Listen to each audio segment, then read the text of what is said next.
नमस्कार। सूचना एवं प्रसारण मंत्रालय के साप्ताहिक पॉडकास्ट में आपका स्वागत है। आज के हमारे इस अंक का विषय आधारित है पीएम गति शक्ति पर। आत्मनिर्भर भारत के संकल्प के साथ हम अगले 25 वर्षों के भारत की बुनियाद रच रहे हैं। पीएम गति शक्ति नेशनल मास्टर प्लान भारत के इसी आत्मबल को, आत्मविश्वास को आत्मनिर्भरता के संकल्प तक ले जाने वाला है। भारत में बुनियादी ढांचागत सुविधाओं के निर्माण में पिछले कई दशकों से अनगिनत समस्याएं आड़े आती रही थीं। विभिन्न विभागों के बीच समन्वय का घोर अभाव देखा जाता था। इससे न केवल लोगों को भारी असुविधा होती थी, बल्कि फिजूल खर्ची भी होती थी।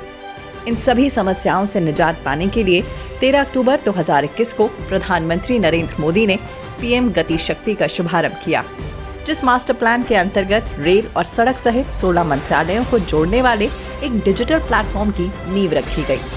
पीएम गति शक्ति के माध्यम से नया भारत विकास के पथ पर अग्रसर है। 4 मार्च 2023 को प्रधानमंत्री नरेंद्र मोदी ने केंद्रीय बजट 2023 को लेकर एक वेबिनार को संबोधित करते हुए कहा कि भारत का पूंजीगत निवेश 2013-14 की तुलना में 5 गुना बढ़ा है और सरकार नेशनल इंफ्रास्ट्रक्चर पाइपलाइन के तहत 110 लाख करोड़ रुपए के निवेश के लक्ष्य के साथ आगे बढ़ रही है। इस वर्ष का बजट इंफ्रास्ट्रक्चर सेक्टर की ग्रोथ को नई एनर्जी देने वाला है। दुनिया के बड़े बड़े एक्सपर्ट्स और कई प्रतिष्ठित मीडिया हाउसेस ने भारत के बजट और उसके स्ट्रेटेजिक डिसीजंस की भूरी भूरी प्रशंसा की है।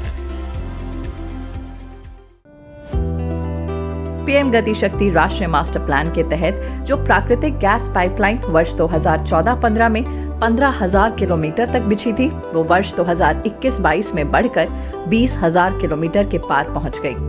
वर्ष 2014-15 तक भारत में कार्गो की कुल क्षमता 1,053 मिलियन टन थी, जो वर्ष 2021-22 में 1,410 मिलियन टन पहुंच गई। रिवर फ्रंट्स और जल मार्गों का उल्लेख करते हुए प्रधानमंत्री नरेंद्र मोदी ने वाराणसी के घाटों का उदाहरण दिया, जो जल मार्ग के माध्यम से सीधे कोलकाता से जुड़े हैं। बात अगर राष्ट्रीय राजमार्गों की करें तो इनका औसत निर्माण 2014 से पहले की तुलना में लगभग 2 गुना हो गया है।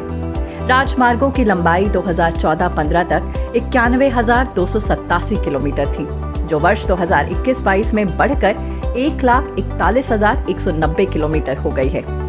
इसी तरह 2014 से पहले प्रतिवर्ष केवल 600 रूट किलोमीटर रेलवे ट्रैक का विद्युतीकरण होता था, जो अब 4,000 किलोमीटर प्रतिवर्ष तक पहुंच गया है। इसके साथ ही इस योजना के तहत हवाई अड्डों की संख्या और पतन क्षमता भी 2 गुनी हो गई है। पीएम गति शक्ति योजना का देश की अर्थव्यवस्था में महत्वपूर्ण योगदान इसके 5 ईज दर्शाते हैं।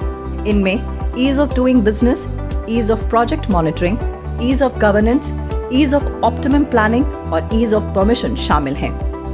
पीएम गति शक्ति 6 स्तंभों पर आधारित है, जो व्यापकता, प्राथमिकता, अधिकतम उपयोग, सामंजस्यकरण, अध्ययन और गतिशीलता के माध्यम से भारत को नई ऊंचाइयों पर ले जा रहा है। यह योजना भारत के भविष्य और आने वाली पीढ़ियों के लिए एक ठोस बुनियादी ढांचे का निर्माण कर अमृत काल में विकसित भारत की महत्वाकांक्षा को आकार दे रही है। इस बार पॉडकास्ट के इस अंक में बस इतना ही। अगली बार फिर मिलेंगे एक नए विषय के साथ। तब तक के लिए नमस्कार।